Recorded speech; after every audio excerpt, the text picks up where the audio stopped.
What is hysteresis? मान लीजिए एक फेरोमैग्नेटिक मेटेरियल्स है, तो फेरोमैग्नेटिक मेटेरियल्स क्या है? मान लीजिए जस्ट सप्लाई ऑन कर, मान लीजिए सप्लाई पॉइंट जैसे करंट अप्लाई जस्ट हो रहा है दिस पॉइंट में, तो दिस पॉइंट में सप्लाई जीरो, तो ये दिस पॉइंट में मैग्नेटाइज्ड मटेरियल अभी भी मैग्नेटाइज शुरू नहीं हुआ, मतलब वो क्या है, मैग्नेटाइजिंग प्रॉपर्टी उस टाइम में जीरो है।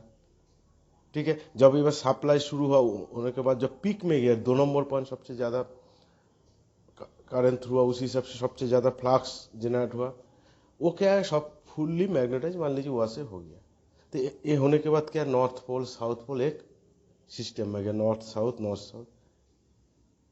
फिर जब सप्लाई 2 नंबर पॉइंट से 3 नंबर में गया, वो क्या है, फिर करंट क्या हो गया, जीरो हो गया।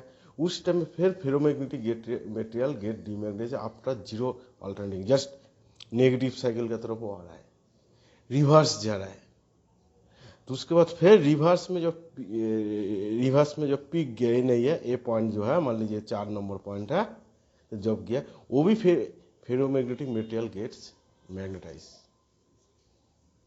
फिर 4 नंबर पॉइंट के बाद 1 नंबर पॉइंट आ रहा है। तो मतलब क्या है, देखिए यहाँ पे 4 पॉइंट देख रहे हो, 1 नंबर पॉइंट में क्या है, जस्ट सप्लाई फेरोमैग्नेटिक मटेरियल को मैग्नेटाइज करने के लिए जस्ट ऑल्टरनेट सप्लाई दिया, मतलब पॉइंट 1 है। तो मटेरियल जस्ट उस टाइम में कोई मटेरियल मैग्नेटाइज नहीं हुआ, just magnetizing property zero. Just जब वो फुल्ली पीक में करने को मान लीजिए सप्लाई के हिसाब से मैक्सिमम मैग्नेटाइज होता है, गेट मैग्नेटाइज्ड 2 नंबर पॉइंट में। उसके बाद 3 नंबर पॉइंट में जब सप्लाई फिर रिवर्स में जा रहा है करंट, तो 3 नंबर पॉइंट में क्या हो गया, उसका करंट जीरो हो गया। तो उसी हिसाब से फेरोमैग्नेटिक मटेरियल गेट्स फिर डीमैग्नेटाइज जीरो अल्टरनेटिंग करंट के लिए। तो फिर जब घूम के 3 से फिर 4 में गया, मैंने रिवर्स में पीक गया, फिर ferromagnetic material gets magnetize after supply, क्या ferromagnetic material get magnetize after supply reverse alternating. मान लीजिए ये 4 नंबर पॉइंट है, फिर 1 नंबर पॉइंट में जा रहा है। ये एक मैग्नेटिक मटेरियल का जो प्रॉपर्टी है, इसको बोलता है हिस्टैरिसीस। यही है हिस्टैरिसीस, एक मैग्नेटाइज मटेरियल क्या है, अल्टरनेटिंग करंट देने से वो क्या होता है, मैग्नेटिक मटेरियल गेट मैग्नेटाइज होता है, उसके बाद रिवर्स का तरफ जाने से डीमैग्नेटाइज्ड होता है, इसको बोलता है hysteresis. What is hysteresis loss क्या है? मान लीजिए केस 1 में क्या था, एक मैग्नेटाइज फेरोमैग्नेटिक मटेरियल को सप्लाई जस्ट ऑन किया, इस पॉइंट में जस्ट डीमैग्नेटाइज्ड, यहाँ पे जाके फुल्ली मैग्नेटाइज हुआ।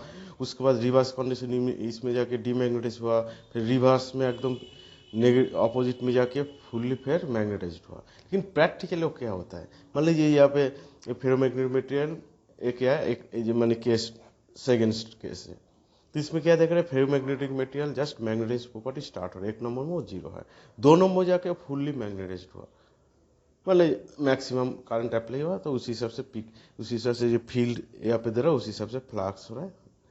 उसके बाद जब उसको 3 नंबर पॉइंट में आ गया, उसमें क्या है, अल्टरनेटिंग करंट क्या हो रहा है, टुवर्ड्स रिवर्स में जा रहा है, उस टाइम में अल्टरनेटिंग करंट जीरो। लेकिन उस टाइम में फेरोमैग्नेटिक मटेरियल्स का प्रॉपर्टी वो डीमैग्नेटाइज फुल नहीं हुआ, उसमें साम मैग्नेटाइज प्रॉपर्टी रह गया। वो क्या है साम magnetizing property after zero alternating current. ये जो है कि तब क्या है, तो मान लीजिए फील्ड जो अप्लाइड फील्ड जीरो हो गया, लेकिन साम फ्लक्स वहाँ पे पॉजिटिव वैल्यू है, फ्लक्स वहाँ पे रह गया। तो इसको जीरो करने के लिए क्या है, साम नेगेटिवली कुछ फोर्स अप्लाई करना पड़ेगा। ये जो फोर्स अप्लाई करो नेगेटिवली, ये जो कि एक्स्ट्रा एनर्जी दे रहे हो, तो उसको भी बोलता है हिस्टैरिसीस लॉस। तो हिस्टैरिसीस क्या है, what is hysteresis? Hysteresis is a property of ferromagnetic materials. Alternating currents generate magnetic field and leave magnetized field pass through ferromagnetic materials. That time due to magnetic field, ferromagnetic material get magnetized. When alternating current reverse direction, that ferromagnetic material get demagnetized. This process को क्या बोलते हैं, hysteresis. तो मतलब क्या है, alternating current दिया, इस कंडीशन में फुल्ली मैग्नेटाइज्ड हुआ, इस कंडीशन में भी फुल्ली, ये फॉरवर्ड में हुआ, ये रिवर्स में, इसमें जीरो है, इसमें जीरो है। उसी हिसाब से क्या है, ये एक फील्ड अप्लाई कर रहे हो, मैग्नेटिक फील्ड, यहाँ से फ्लक्स हो रहा है, ये भी फ्लक्स भी मैक्सिमम हो रहा है, मिनिमम हो रहा है, मैक्सिमम हो रहा है। अल्टरनेटिंग करंट के हिसाब से वो भी देखिए मैक्सिमम होता है, मिनिमम होता है। तो यही हो गया हिस्टैरिसीस। तो हिस्टैरिसीस लॉस क्या है? Hysteresis loss occurred for magnetized and demagnetized of the core as current flow in forward and reverse direction. When magnetized force current increase, the magnetic flux increase. As a result, then molecules of magnetic materials are aligned in a particular direction. And when magnetizing force upturn in decreased direction, the magnetic flux does not decrease at same rate, less gradually. Actually, magnetic molecule internal reflection opposed to reverse of magnetism. So when magnetizing force reach zero flux density, that time have a some positive value. For flux density to reach zero, some magnetized force apply in the negative direction. तो ये जो apply force हो रहा है इसको ही बोल रहा है हिस्टैरिसीस लॉस। तो यहाँ पे देखिए हिस्टैरिसीस लॉस का कारण है, ये मैग्नेटाइजिंग फोर्स से पॉजिटिवली अप्लाई हो रहा है, हाफ साइकिल के बाद नेगेटिवली अप्लाई हो रहा है, फ्लक्स पॉजिटिवली अप्लाई हो रहा है, हाफ साइकिल के बाद नेगेटिवली अप्लाई हो रहा है। लेकिन ये क्या है, एक कंडीशन में, आइडियल कंडीशन में फ्लक्स ऐसे जाएगा जीरो, लेकिन क्या हो रहा है यहाँ पे, जब वो मैग्नेटाइजिंग जब फर्स्ट सप्लाई देने के बाद जब ऐसे यहाँ पे फील्ड जीरो कर दिया, लेकिन तब भी क्या है कुछ फ्लक्स यहाँ पे रह गया। तो ये जब फील्ड जीरो हो गया, सम फ्लक्स यहाँ पे रह गया। तो ये तो मतलब क्या हो रहा है, मैग्नेटाइजिंग जो प्रॉपर्टी वो देखा जाएगा वो जो मैग्नेटाइज डीमैग्नेटाइज हो रहा है वो एकदम आइडियल केस में नहीं हो रहा है, जस्ट इसे कार्व जनरेट करके होते रहेगा, जो है ये कार्व है। तो ये हो गया हिस्टैरिसीस कार्व। देखिए यहाँ पे तब क्या है, वो सैचुरेट यहाँ पे हो जा रहा है, सैचुरेट के बाद जब जीरो हो रहा है वो जीरो नहीं हो रहा है, वो फ्लक्स टोटली जीरो नहीं हो रहा है, वो फ्लक्स हम रह गया। तो ये जो बन रहा है एक्चुअली जो मैग्नेटाइज्ड इमेज, इसे कार्व टाइप, ये कार्व यही हो गया हिस्टैरिसीस लॉस कार्व। तो इसका कब तब कैलकुलेशन कैसे आ रहा है, हिस्टैरिसीस लॉस क्या है, flux density square into F into V. क्या है, फ्लक्स डेंसिटी बी एम मतलब फ्लक्स डेंसिटी एफ हो गया frequency of supply, V of हो गया volume of material, hysteresis loss A हो गया।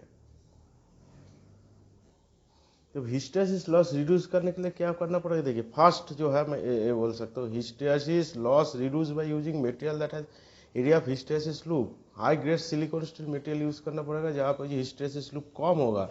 ये मान लीजिए हिस्टैरिसीस लूप है, ये लूप को कम करना पड़ेगा, यही हो गया हिस्टैरिसीस लॉस। तो इसलिए high grade silicon steel material use करने से होगा। तो to reduce loss special core material can be used which reach zero flux density when current is removed. To reduce increased number of lamination, to reduce loss can be by soft core material. So best example is cyclical steel. That these loss depend on क्या है, flux, laminated core और volume of core, frequency क्या है, actually hysteresis loss क्या calculation हो रहा है, bm to the power 1.6 f v मतलब वॉल्यूम ऑफ कोर, एफ मतलब फ्रीक्वेंसी हो जा रहा है।